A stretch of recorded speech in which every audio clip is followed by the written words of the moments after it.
Coming up this week, J. Scott Coatsworth is here as part of the 2016 GRL Blog Tour, and the creators of Truth/Fiction talk to us about their award-winning new comedy pilot. Welcome to the Big Gay Fiction Podcast, the show for readers and writers of gay romance fiction. If you can read it, write it, watch it, or listen to it, these two guys are going to talk about it. Now, here are your hosts, Jeff Adams and Will Knaus. Welcome to episode 41 of Jeff and Will's Big Gay Fiction Podcast. I'm Jeff from JeffAdamsWrites.com. And I'm Will from WillKnaus.com. Hey, how are you doing? I'm good. Yourself? I'm fine. We have got a jam-packed episode this week. It is. So let's get right to it. Right to it. First off, last night, we're recording on Sunday, the 17th, and last night on the 16th, the RITA Awards were given out during RWA, which was happening this weekend. Congrats to two LGBT winners. Sarina Bowen Elle Kennedy won in the Contemporary Romance Mid-Length category for their book Him, and Alexis Hall won in the Erotic Romance category for Real, a Spires Story. So congrats to both of them, and to all the other RITA winners from last night. Mm-hmm. And in case you missed it, we do have an interview with Sarina, where she talked about Him and its sequel, Us, that happened back in episode 22, and we'll link to that in the show notes. Yeah. Yeah. Good stuff. So one of our very favorite summer things is coming this week. Mm-hmm. Mm-hmm. The Reebok CrossFit Games. And you're like, CrossFit? What? That doesn't make sense. Oh, but it does, because it is days of hot men doing very athletic things. And at times, in very little clothing. Yes. Yeah. So the CrossFit Games are designed to test for overall fitness, and they crown the fittest on earth for men, women, teens, teenagers, and masters all weekend. This will run from Tuesday, July 19th to Sunday, July 24th. You'll be able to watch on ESPN in the States, both on the app and on cable. And around the world, you can look at games.crossfit.com for where you could catch it streaming, depending on where you live. So how much are you looking forward to it this year? I think it's going to be really good. I mean, it's always entertaining every single year. You and I both are crushing very hard on Mat Fraser. Oh my God, yeah. He was the second fittest man in the world last year. And the year before. He was second twice. He is just the most adorable, furry little sex bear that you can imagine. Yeah. So good luck to Matt this weekend. Yeah, and we'll be watching. If you want to know more about CrossFit, you can check out Netflix. They recently released the documentary about last year's games. It's called Fittest On Earth. And you can check it out there. It's streaming. Yeah. Watch it anytime you want. And check out the online schedule. As we're recording, we don't know the schedule because they keep it kind of impromptu to keep the athletes on their toes. Yes, they do. So we'll link to the game site, we'll link to the CrossFit site, and we'll link to Netflix so you can check the documentary.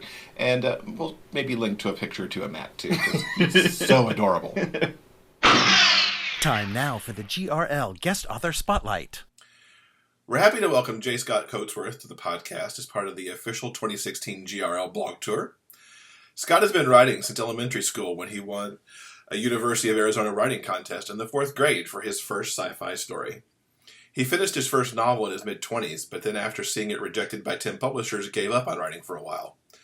Then one day he was complaining to Mark, his husband, about how he had been derailed yet again, and Mark said to him, the only one stopping you from writing is you. That's very good advice, Mark. Keep that up. Since then, Scott has gone back to writing in a big way, finishing more than a dozen short stories, some new and some that he had started years before. He's embarking on 2 new trilogies and also runs the Queer Sci-Fi site as a support group for writers of gay speculative fiction. Thanks for being with us, Scott. Thanks for having me. So let's start off talking about your most recent work, which is the short story Flames, that's in the A More Perfect Union anthology that came out from Dreamspinner back on the 26th of June. All right, yeah, that was actually one of my favorite works. It's B.G. Thomas had come to me about a year and a half ago and asked me to do a story for an anthology he was working on. He wanted to do something that was all male authors, all gay male authors that were married, and have each one write about the kind of journey to a wedding.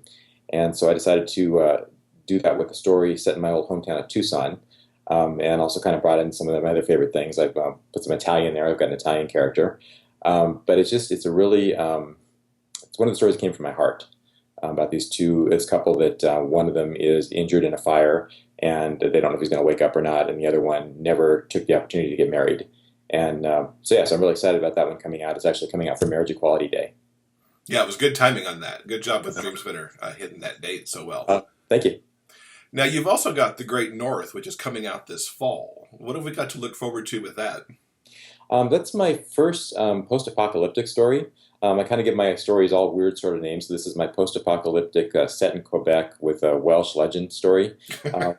It's for the Mr. Corner Books anthology, Myths and Legends. And it does deal with the legend of a Welsh saint that basically is their Saint Valentine. It's a story about someone who was in love with someone else, couldn't have them, and then, of course, the person was lost to them, and there's all kinds of gods and legends things going on. But it was a lot of fun to write, and I've been doing a lot of research on this particular area of Quebec to kind of set the story, set the stage. Now, tell us what kind of writing you actually specialize in. I have a couple main specialties. I like to write sci-fi and fantasy. That was always my first love, and my mom got me started reading Lord of the Rings when I was in third grade. Finished the whole thing that year. But I also like to write, kind of gotten into doing a contemporary. I don't just like doing regular contemporary, though. I like to have a little bit of a twist, so I tend to do contemporary with kind of a magical realism thing going on, a little something extra. So how do you define magical realism? Magical realism, it's a little different than urban fantasy. Urban fantasy is where you actually have kind of a fantasy setting in our current world. You might have elves running around or dragons or what have you. Magical realism is more like our actual world, but there's kind of little bits of magic woven in and out of it, things that just like a little bit of a strangeness, or it can even vary into paranormal a little bit, but just something like a heightened reality in our current world. So even going back to Flames then, which sounds like it would be a very contemporary story, did you weave some magical realism into that as well? I did a little bit. It's in the sense of you get to see kind of the inner life and what's going on with the character who's in a coma for a lot of the story. There's kind of a nod to what's there and what's beyond what we have here. You see what the character goes through in another kind of plane of existence in the meantime. So yeah, that was kind of my little nod to that in that story. What's your process for, I guess, figuring out how to meld in the magical realism with elements of our world? Is there research to do for that, or is it just all get to spring from your mind, or somewhere in between? Yeah, it comes from different places. The very first story I sold, actually, B.G. Thomas had bought that for a Dreamspinner anthology in 2014. It was called The Bear at the Bar. And my idea for that was, what if you had kind of a trading places type story where you had two characters switch positions. I had another one that I did that was, again, the idea came from just the thing, which was, what if you had a medallion that allowed you to actually hear the words behind the words people said to you, and you could hear what they were actually essentially thinking about you when they talked to you and about you. So it usually comes from one idea of kind of a magical thing, an element in the story. Sometimes I'm just writing the story and it's just seeming too vanilla and boring to me. And I'm like, okay, I got to come up with something here, and something just kind of, fits into it. So it just depends. So I'm curious, given the sci-fi that you like to write, what kind of sci-fi do you like to read? Ooh, well, I started with the classics. I started with, Asimov and Clarke especially. But one of my favorite recent ones is Peter Hamilton's books. I don't know if you've ever read those. No. He does this really cool world called the Commonwealth, where the idea was you could take and send a spaceship to another place and carry a gate there. And once you had the gate there, you could open it up to your world, and then you could run trains through it. And so he has this really fantastic future world where stuff is delivered between worlds on trains. And the very rich people have houses where you might have a room on Earth somewhere in a beautiful place, and then you might have walk through a doorway and a gateway essentially, and then your second room might be on Mars, and your third room might be on the moon of Saturn looking over the rings. And so you have this really cool idea, and then of course at some point all the gateways get shut down, and so all these things that were this close together are now light years apart. So I love that kind of really intense high-tech sci-fi. Cool. Now, what's the Queer Sci-Fi group that you run? So Queer Sci-Fi started as a way for me to have a kind of community online on Facebook specifically, and then kind of grew beyond that. When I first was getting back into writing a couple of years ago, I was looking for some place that I could kind of connect with other writers, but originally it was for my own personal gain, so I could say, I've got all these great network connections and kind of get my work out there. But it also has become this kind of society originally of writers and now of writers and readers. We have a regular online discussion group where we talk every day about a different topic. We do Mimi Monday. They call it M3 for Mimi, MMM, right? Which confuses people because MMM also has a different connotation. So people can come, authors can talk about their latest books, and people can come and see what's new out there. And then we have the website, and we do reviews, and we've also started doing a yearly anthology of flash fiction that we do as a contest, and then we publish the best works. So it's really grown into this big thing, and I'm hoping to kind of take it in a lot of other directions over the next couple of years. Cool. How big would you say the community within gay fiction is for queer sci-fi? That's a tricky one. I mean, I think when I was at the Dream Spinner conference earlier this year, the retreat, they said that sci-fi was one of their 3 kind of lowest selling things, sci-fi fantasy. But the thing with this community is it's a very dedicated community. People are really intense about their like for it. So I think that there is a good group of people out there. I'd say there are a few thousands of people within the romance community that really like sci-fi fantasy. But where I want to take things is beyond that. I think that we've got a really great group of writers who do romance, and the romance is a wonderful thing. We also have a lot of writers who want to do more on the sci-fi side, where you have stuff that is driven by the sci-fi, the fantasy, or the speculative fiction plot, and really includes gay characters or LGBTIQA characters all across the spectrum, but it's not just only driven by the romance plot. So I want to see some of those things kind of go over into the mainstream, whether that's being published by Dream Spinner or one of these other publishers and DSP publications, and kind of works way into the mainstream, and or whether some of these authors start to actually show up with the mainstream publishers. I think there's a big opportunity to take these things over to that side and really grow that. Cool. That's a great endeavor. I like it. That's kind of my, I won't say my life's work, that's my work over the next 5 years. So what are you working on next in your own writing? So I've got, once I finish The Great North, I'm sending that off in the next couple of days. I have 3 things that I've been working on. I have 2 novels, sci-fi novels that are the starts of series, hopefully start of trilogies. The first one of those is Oberon, and Oberon is my, how do I describe this one? It's my half a world / men with wings story. It's my wing fic story. It's about this planet that was mysteriously split in half at some point. So it literally is, it's like a half of a melon or half of a sphere. And there's a character on the planet who is trying to figure out what's going on, aided by someone else who's come from somewhere else. So that it does have a romance thread through it, but it's really not driven by the romance. It's driven by the sci-fi. I'm also working on one called Across the Stark Divide, which that novel that I wrote years ago, and it was rejected by 10 publishers. Mm-hmm. I always wanted to redo that, but I decided the best way to do it, it was set in a life ship going through space. The best way to do it was to go back before and figure out how that happened, how it got there, what the origin of that was. So I'm working on right now a 3-part story that's going to tell the first part of that origin, kind of 3 epic sections. And that one is really much more sci-fi driven even than the other one, where it doesn't have, it's got some relationships, but it's got gay characters and lesbian characters and transgender characters, and it's kind of more of a mix of things. Mm-hmm. And the last thing, I've got a novella that I'm working on. It's a transgender story, and it's about a kid now who is transgender and someone that was my age in high school who was gay, and helps the kid kind of come to terms basically by saying, here's what I went through back then with my issue, and here's where you're at now with yours. And that there's a lot of, even though they're not the same, there's a lot of similarities in the way that we go through coming out and dealing with the ramifications of coming out in high school. Excellent. So a lot of to drop back to the one that had the planet split in half, how much plotting do you do for that story? Are you, in other words, are you more of a plotter or a pantser where these things come?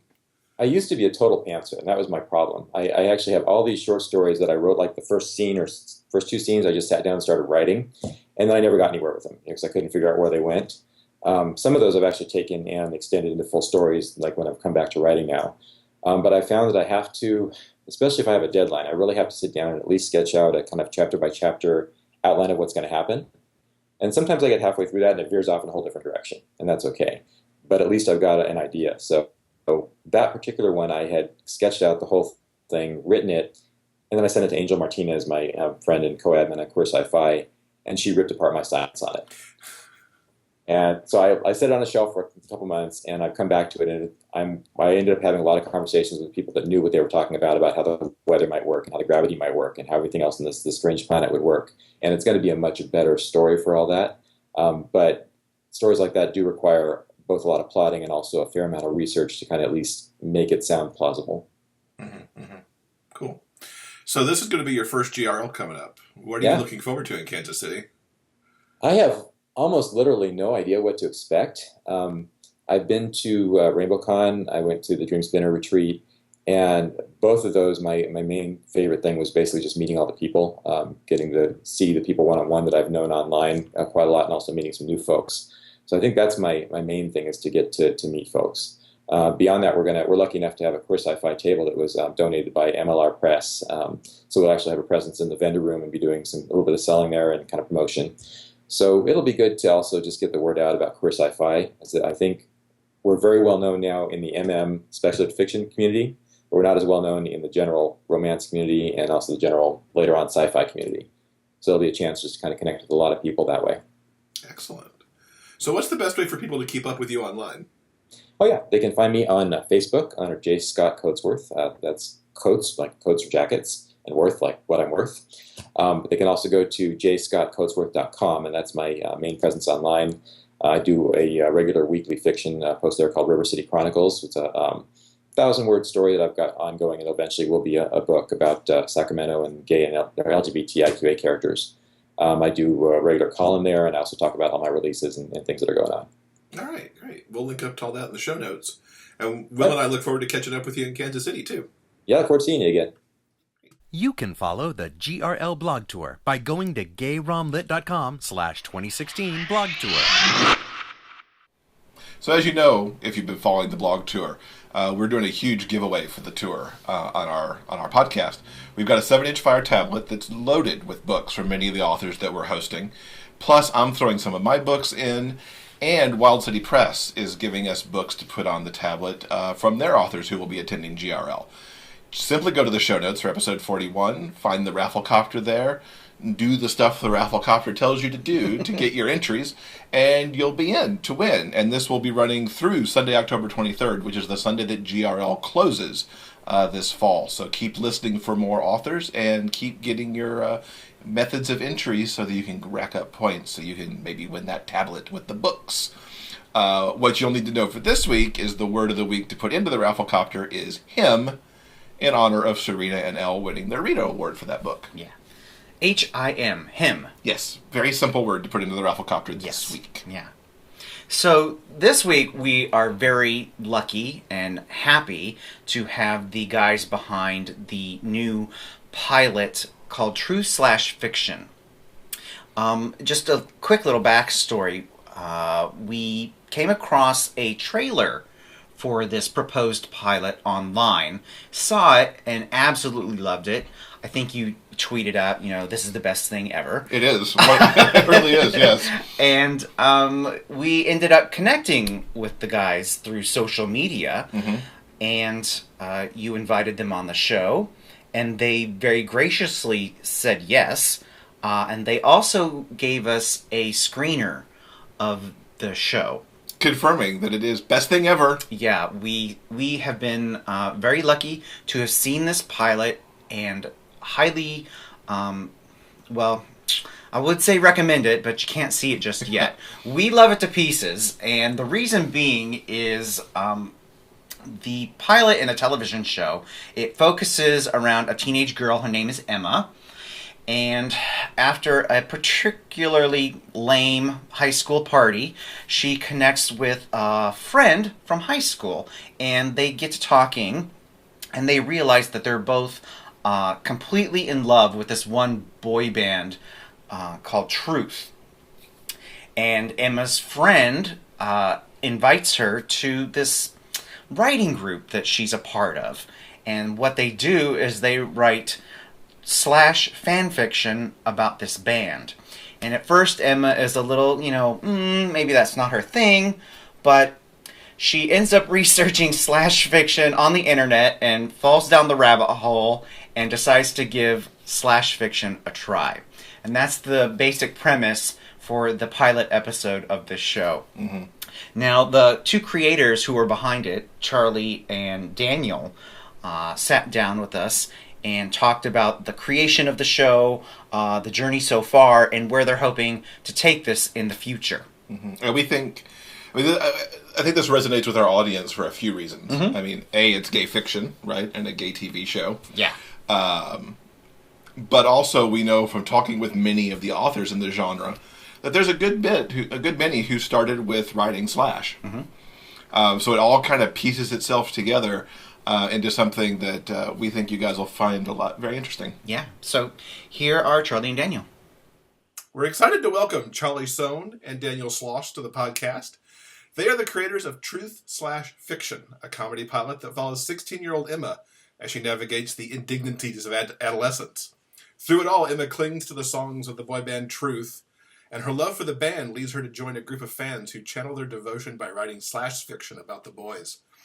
At the end of June, the show won Best Comedy Pilot and Best Actress in a Comedy at Series Fest in Denver. Welcome, guys. Thank you. Thanks for having us. Let's take a moment and have you two introduce yourselves to the audience. I'm Daniel. I directed and produced the pilot. I was college roommates with Charlie, and we used to make silly movies in college, and basically doing the same thing now. Silly TV shows now, yeah. Hopefully, like a little bit of improvement since then, but yeah, just a touch. Just a touch. I'm Charlie. I'm the writer on the show, and 10 years of roommate-dom. So things have been good. Yeah, that's very cool. So, housemate. Oh yeah, housemate. Yeah, it's classier that way. We were immediately attracted to the premise of the show with the writing group based on slash because several authors of the gay romance genre started out writing slash. So what inspired you guys to make a show revolving around that topic? So I think it was about a year ago now that I read an article, I think it was on Slate, about a group of high school slash writers who wrote slash about One Direction. And I was really taken with it because for two reasons. One, I think it struck me that all the writers, I really related to them. They sort of felt like the people who I guess we were in high school, creative, offbeat, funny, self-aware kids who were I think maybe in a previous generation would have been writing off in the corner in isolation, but like because of the internet and because of Tumblr and that there's a whole community that they were engaging in, and that felt really cool to me. And then I think beyond that, I was really when I started reading, I hadn't read any slash before starting the research for this project, and when I started reading the stories, I think particularly because, especially in the profile, there were mostly it talked about sort of teenage girls who were writing slash fiction, and I expected it to be funny, and like in a way that I would imagine girls writing about gay sex would be. But reading it, I actually found myself really moved, and particularly because at the heart, I think of a lot of these stories is this sort of romantic idealism in that the best person for you to be with is like your best friend, only more. And I think that's what draws a lot of writers to the One Direction boys, is that they're so close and comfortable with each other. So particularly thinking about high school age kids writing that kind of fiction, it was kind of awesome because it stood in such contrast to like the way that I think of or remember high school relationships or high school sexual encounters, and the idea that these writers would have such a deep belief in love, probably in the face of what, let's say, high school boys are or what high school sexual interactions are, was really kind of awesome. And that was it. Yeah, that's then Charlie wrote an awesome script, and I really wanted to make it, so we went from there. You make it sound so easy. It was a breeze. It's nice to get to the point when you start sort of forgetting about some of the stuff that went into it, and sometimes because there were, we did like a week of location scouting trips together, upstate New York and all over the place, and would have these like really, in-depth conversations about like what town is she from, or just all these little details. And it's kind of nice now at the other end when you're couple months, or almost a year away from that part of it, to sort of see what you made and start forgetting about some of those minutia that went into it. But it wasn't always easy, for sure. Just so that our listeners know, Jeff and I have had the great pleasure of actually watching the first episode. You're very lucky. We went absolutely bananas. And after watching it, I was kind of pissed because I wanted episode 2. Yeah. I would binge this show so hard. Oh, awesome. Not even joking. I'm a little bit curious. What made you decide to shoot this as a single episode, as a pilot, really, instead of maybe like a short film? What was your thinking there? Yeah, I think, I don't think we did a short film because from the beginning, I think Charlie had a lot of story to tell and we had a lot of ideas. So okay, yeah. For that reason, it made sense to be an episodic show. But we, I think we made it a pilot. I think sort of I wanted to throw. This was a very ambitious concept to shoot, even in terms of creating a boy band that feels like realistically the biggest boy band in the world, and creating fantasy scenes that are really cinematic and beautiful, and having her world. There's a lot of locations, a lot of characters for a 22-minute piece. Mm-hmm. So I think from my perspective, I think we both wanted to just make it, so sort of make something that would be a proof of concept that was really as close to what we would want it to be as it could be. And we want it to be something with a budget more than zero and with the ability to cast really good actors and, do epic boy band videos, etc. So if we had tried to sort of shoot a whole series ourselves, we just couldn't afford it. And the hope was maybe if we do one really, really good one, that we can convince somebody to help us go forward with that. Because it really it has a great look to it. I mean, it looks like what you'd see on HBO or Lifetime or whatever, right now. Yeah, I mean, there were many, the crew to this was really fantastic, and I had more help on this than I've had in anything I've done before. Our production designer was this incredible woman who, works on a lot of awesome TV shows and just did so much. This apartment actually Emma's apartment, was sort of an abandoned apartment that she wallpapered from scratch. And we did a boy band photo shoot and put photos around the girls' room. And it really feels like a lived in place. And right down to the dolls in the window. Yeah. Oh, that was a nice touch. Yeah, that was her idea too. Yeah. And our cinematographer was incredible. And just, he called in favors from all of his friends and, from everything. Our costume designer, we just, it takes more than two people to put something like this together and make it look that good. So I'm really happy that it does feel like it could be on HBO soon.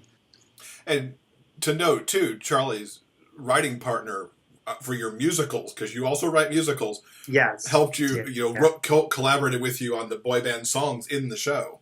Yeah, and I mean that was so fun for us too. I should say Tim Rosser wrote the music, and I've been working with him we've been writing shows together. I think for about 10 years as well now. or somewhere around there. But it was a completely unique challenge to write boy band songs. Like, we had no idea what we were doing. And so actually what he did first is he wrote, we wrote 17 different song snippets of 17? Yeah, it was 17. And so it was like, each were a minute long, and it was, some hook with a couple of verses. And we just sent them out to friends, and we were like, which one, we polled people. We were like, which sounds like a catchy boy band song to you? And so that's how we ended up with Baby It's You.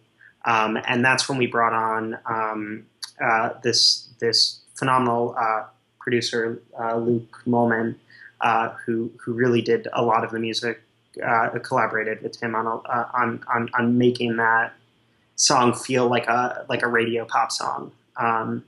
And then Dear Caroline, which is the other song in the episode, sort of came very late, actually, when, after screening the episode for a couple of people, the feedback that we kept getting is, because we used... They only have one boy band song? Yeah, we used Baby It's You at like every cue, and they were like, you probably should have another song in there. So then it's awesome to, even after walking out of the screening at Series Fest, there are a couple people like humming that tune, which is, and even, or after watching the trailer. So, I think the dream, if we can do a season of this or something, and we'll have at least one song per episode, and, have a whole album by the end of it or something. Sure, and get your iTunes download immediately right after the show. Here we go. We're plugging it now. What was your process to try to find the tone? Because to me, and you may have a different thought on this, but like Emma's reality seemed it harkened almost back to My So-Called Life to me, and this place that she was in. And then you get these hyper reality scenes of the Slash that is so hot and so energetic and so, intense. Yeah. It's funny, actually, a lot of people were comparing it to My So-Called Life in tone, and I actually grew up without cable TV in the 90s and had never seen it. So I watched all of My So-Called Life after having shot this, and I was like, oh yeah, this is a really good show, and there are some plays, even though that wasn't intentional. But Charlie can talk about it from like the writing point of view and what he was trying to do. I think it definitely was something where there are these like three physical worlds of like the boy band video and the Emma's reality and the fantasies, and we did want them to have like different vibes, and so there was a question of making sure that all work together. And I think when they're connected well, and when we take each part really, sort of, I directed the boy band music video like I'm directing a boy band music video, and then her world was just trying to be true to the character's journey and what they're going through, and the fantasies are trying to sort of, in a cinematic way, sort of make those stories come to life. And I'm pleasantly I'm pleased that it works as tonally well as it does, because that was certainly a concern, in the shooting. But. I think from a writing perspective, it was also sort of important, because you're right that is a balance. But I think that as long as the fantasy sequences are emotionally motivated, as long as the fantasy sequences are telling the same story as the hyper-realist sort of teen drama at the center of it, that Emma discovers these fantasy sequences, and it is about enjoying the fantasy sequences, but it's also about Emma's sexual awakening and discovering of this whole world that she had been not aware of. And so I think, and that's something that we talk about too for future episodes, is that I think that as long as everything is written, even the most over-the-top stuff is written in a true-to-character way and is introduced for character reasons, I think you go along for that ride in maybe a way that you wouldn't if it was more just sort of like, oh, and here are the fantasy sequences, and we're just enjoying them on that level, I think. What I was taken by is that in a relatively short period of time, the episode is like, 22 minutes? Yeah. I think what was really amazing is that you, in such a compact period of time, you really drilled down to and explored what fandom is all about, and then using the creativity of the slash fiction to explore her, essentially her sexual awakening. Yeah. So I thought it was really, really well done. Because sometimes, when you try to tell someone, what slash is, if they've never heard of it, it's kind of like, it's like, well, it's real life people having sex, or it's Kirk and Spock's getting it on, or it's sort of awkward and weird to explain. But I think in this episode, you really you explain it and put it forth in an intelligent and very earnest and honest way. I think. That's awesome. Thank you. Yeah, I think it was very important to both of us that I think the easy thing to do sometimes when I think that it's easy to look at a subculture that you don't understand and distance yourself from it and sort of give it a broad wash of like, oh, isn't this strange and different from my own experience? And I think that particularly, I mean, given that, I don't know, when we looked at the community and the kind of writing that was going on, it just felt like what we wanted to do. Like one thing, if we could, with this show, if we could, introduce Slash to a wider audience in a way that actually, you're right, like it explains what it is and explains why it's valuable and how it's, how it is. Like one thing that you said in an interview once is that it's a lot more. I mean, if a lot of the writing is more progressive. Like it's kind of funny that people got introduced to like erotic fan fiction through 50 Shades of Grey because comparatively, like a lot of the stuff that's on the internet is incredibly progressive and it's really cool and it's the kind of stuff that people don't publish enough. So yeah, I had someone come up to me actually after a screening and said like, I'm a straight dude who like never heard of this, and I was strangely like really into this teen girl discovering gay sex fantasies. I was like, that's great, and I think and I've always Charlie's got an incredible ability to like take ideas that always at the beginning that sound like, oh, how is that gonna work? How are you gonna understand that and make them like amazingly, earnest human stories, with also, fair degree, some humor and fun. So, and that kind of segs to a question that I had. What did your actors think of this show as you started casting and putting the script in front of them? Because not only is there the teenage My So-Called Life sort of thing to it, but then you've got the boy band doing boy band stuff, but also these really hot scenes at the same time, and it all meshes together into this package. Yeah, we had an amazing casting director helping find some of these actors, and from the beginning, I think she made the script available to everybody just because we didn't want anyone coming into audition who wasn't going to be comfortable with any of that, and so all the people we got were really into the story, and I don't know. Yeah, I mean, and also I think both the cast was incredibly professional, and I think the way that you ran the set was very careful, and there was always an open dialogue and communication, particularly with the sex scenes, because I think we did really luck out. Everyone was very professional and comfortable, and there was no. The scenes were very choreographed. Yeah, I've never done scenes like that before, but in certain ways, those were the easiest days because everybody is like over prepared because it could be sensitive, so everybody talks about it beforehand, and it's not as sexy on set as it comes off in the final product with the music and the close-ups and all of that stuff. But yeah, that stuff went off without a hitch. Who do you see as the primary audience for the show? Well, first the straight dude who you met. Right. I think, and I'm so bad with this stuff because like my answer to all of these questions is always like me because I wrote it and I really like it. I think everyone has come of age and everybody has had some first experience or some awkwardness, and so in that way, like I do feel like it's universal in a lot of ways. We've talked about, obviously, certain audiences are probably going to be immediately hear the concept and be more into it. Like gay men, women. I think the mix of like people also who have a bit of pop.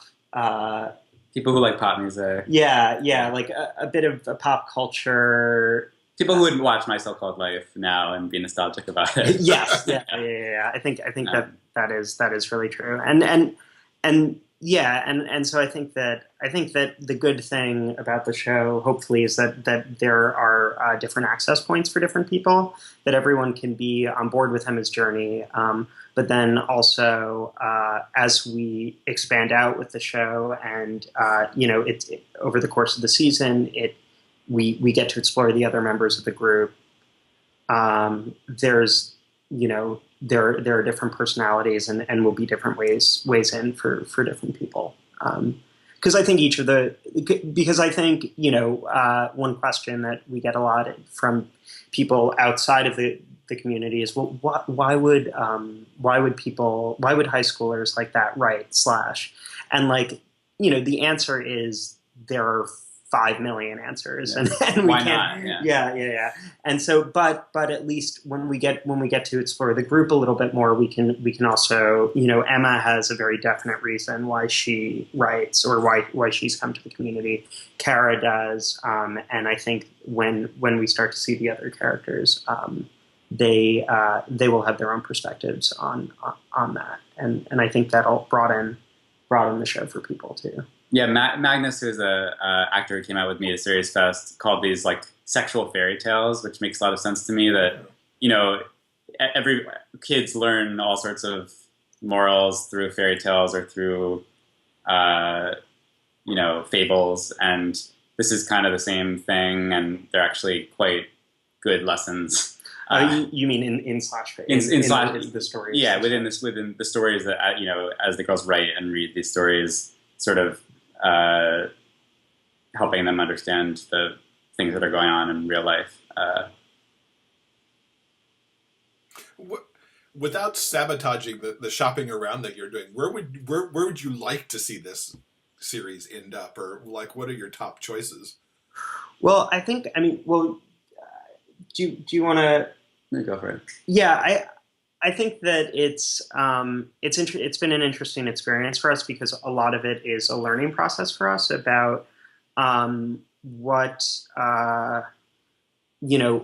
different outlets are looking for, and B, what outlets are going to long-term support the show, because that's actually, I think, more of a concern for us is that we don't want to have to move the show far away from the center of what it is, or the story that we wanted to tell. Clearly over the course of getting something from an independent pilot to being on distributed, there may have to be changes or rethinking some things. But I think that it's sort of been important for us in taking these meetings, hearing what people think the core of the story is, and what in it they like about it a lot, and then sort of from there deciding, like, can we be collaborators on this? Is this the right way to move forward? Because I do think we're fairly specific in a way of like who we think these people are, and what we think is the reason to tell a story about a slash fiction writers group. I mean, the exciting slash scary thing, we're in this like new era where people are making independent pilots, or where web series, broad city, high maintenance, all these are starting to be picked up by major networks, which is sort of why we could do this and why we can hope to go on with it in that way. This is all like brand new within the last year or two, kind of. And so there are a number, I think, there are sort of options like from cable networks to like newer online channels or digital outlets that are popping up. And we're kind of learning all about that right now as we go. But I think it's, I think when we have conversations with these places, you can sort of start to understand what their audience is and what they're looking for from shows that they're developing. And there are a number of options, and some of them like seem very different from each other. And we're, definitely depending on where it lands. We'll see. It's all very exciting. Just out of curiosity, how long have you been on this particular journey from the initial idea to pre-production to shooting to all the way up to recently you were at Series Fest? When did you get the idea? I think it was about a year ago that I got the general idea to write a story about a slash fiction writer, and that went through 4 completely different attempts at what the story would be before I think I even showed anyone the script. Like I wrote 4 different, and I just hated everything I was doing. And then the idea of because I think it was originally it was about a girl who had just graduated from college. A little bit more of an interaction between her and the boy band up front, and she worked for either the label or the manager, and there were and everything felt a little plastic or like not realistic. You had sort of the current version of the script in August, maybe. Probably, yeah. And Charlie applied to Austin Film Festival with the script, and it was a finalist there. Which actually he went to the festival and came back the morning or the night before we started shooting. Oh yeah, So I think I knew we made the decision to really do it around September, and then we're looking for a casting director to help us start that, and really cast it in October and November. Started shooting the boy band stuff late October. Shot the rest of it in November, across 8 or 9 days. And so I guess we were doing location scouting and pre-planning also in September, October. Yeah. Trying to figure out the crew and all this stuff. And then it was a whirlwind. And then sort of I edited it mostly in December, January. And then sort of we had a decent rough cut by January, and sort of the last 5% drags on for a couple months as we recorded this full orchestral score for the fantasy scenes, which was, we both went to Oberlin College, and I actually went back there and got a 30-piece student orchestra to do that part of it. So that happened in February, and then sort of just the last tweaks of sound design and showing it to people and recording the second boy band song, as Charlie said. So I was also doing a couple other jobs because I was completely out of money at that point. Sort of final touches in May, right before Series Fest, really. A year is not bad at all for this. Yeah, it was even 8 months, 9 months. Yeah. And we could have, if we had been working on it full time all the time, it probably could have been less than that. Sure. But it was about a year. It's crazy to. I don't know, does that feel like a long time ago or not that long ago? No, I don't think so. It's the quickest anything's happened for me. Yeah. So, how far out do you have the series mapped? Just the first season, so the first 10 episodes, and which we're flexible on, both in the number of episodes that we tell it in, but and obviously the story, but as of now, our main preferences would be to have a 10 episode first season. And that seems fairly standard these days, the way cable and online shows work. Yeah, so it felt Netflix like and stuff. Yeah, it felt right for this kind of show, it sort of was comprehensible enough that you could basically tell one giant arc over the course of the season. So you didn't have to do these little sort of shuffling things around on the chessboard and what's the turn this, but at the same time it gave enough breathing room to really feel like we could flesh everyone out and really tell the story. So. Are there plans to get the pilot out for people to see while you're working on getting it out to series?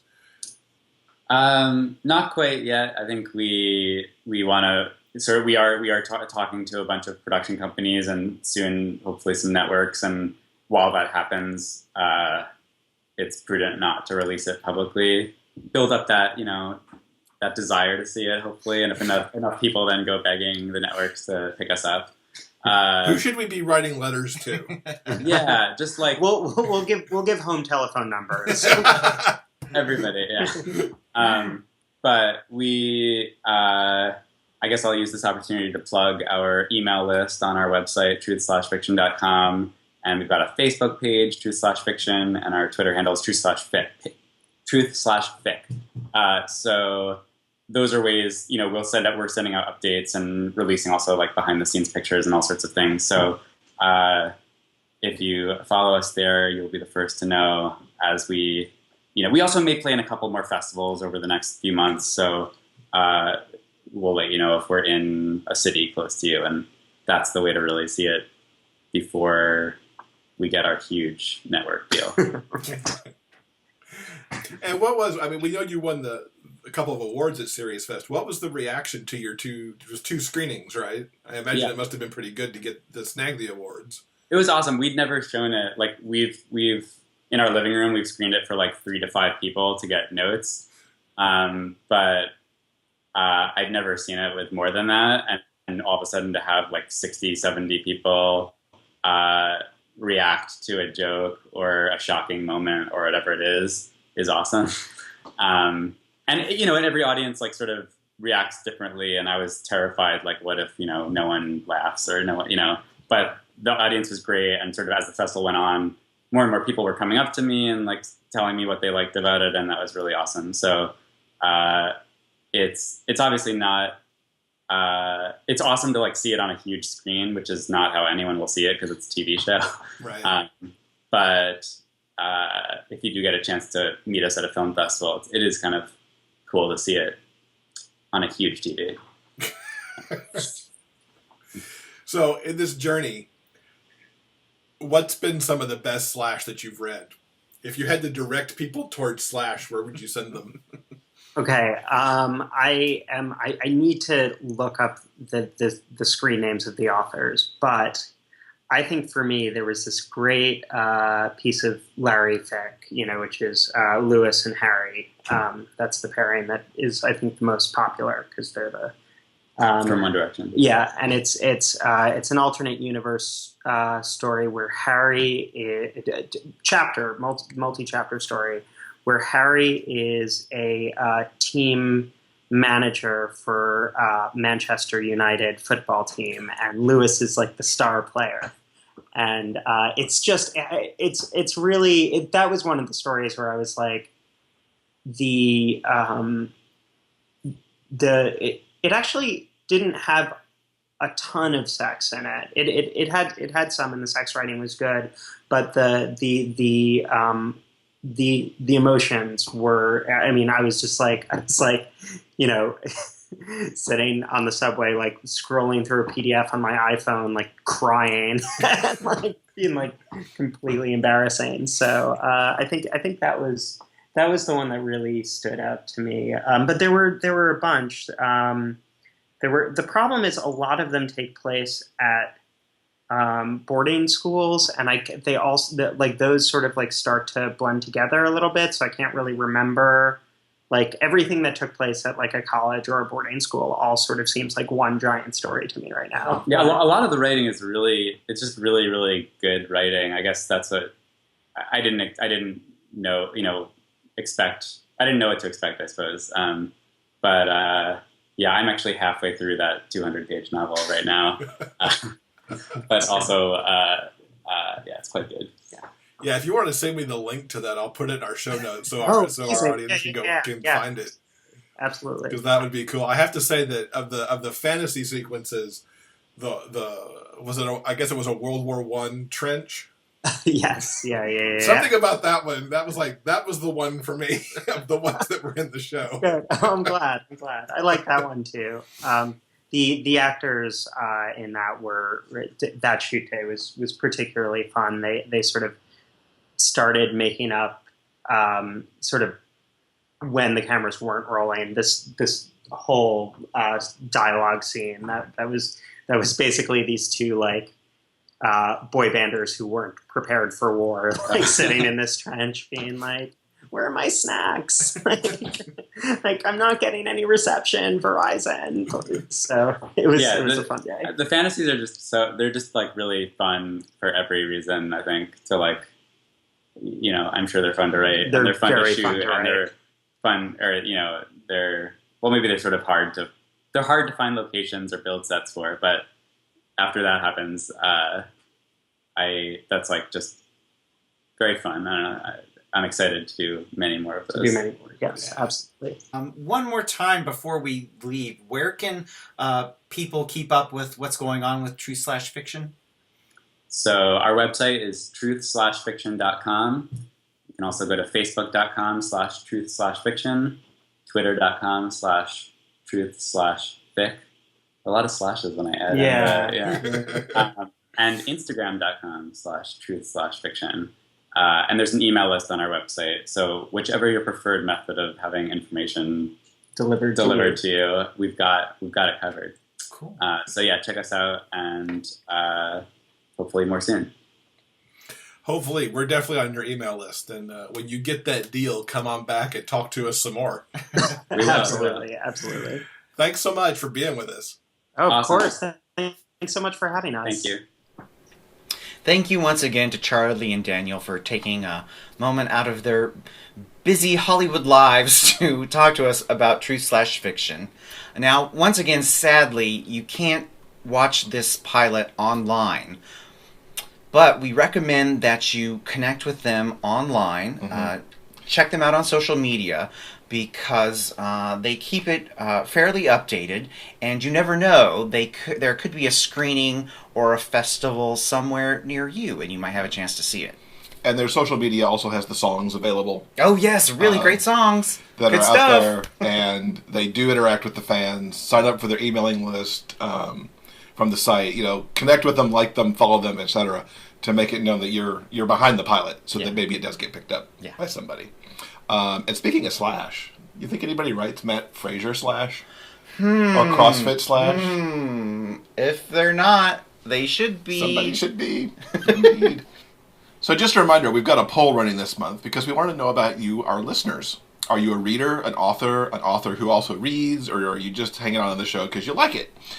Take a moment, click the button on the show notes for episode 41 so we can know. And while you're there, also a reminder, hit that rafflecopter for the giveaway.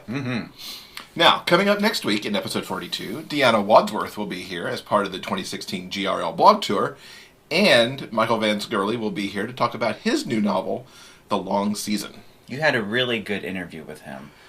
I did. It was really long because we just kept talking. You get two of us who like hockey, and we write books about it, and we just go. Yeah. It's a good interview. Everyone be sure and tune in next week. All right. Have a good week, and we will see you later. All right. Bye, guys. Thank you for listening to Jeff and Will's Big Gay Fiction Podcast. New episodes are available every Monday at iTunes and other major podcast outlets. While there, subscribe to the show and please consider leaving a review. For detailed show notes, links, and to sign up for the monthly newsletter, visit biggayfictionpodcast.com.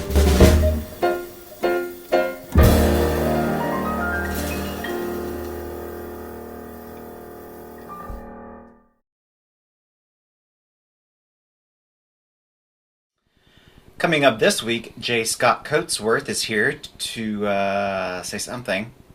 I got his name. Was that his? That's his name. Super fun. Coming up this week, J. Scott Coatsworth is here to. I almost. A reader, an author / reader. Take a moment, please vote the poll on the. Yeah, I know. I was so busy listening to my voice crap out that I kind of forgot where I was going. Poor baby. I'm so sorry. You want to try that again? So just a reminder, we do have a poll running this month because we want to know who you, our listener, is. Damn it.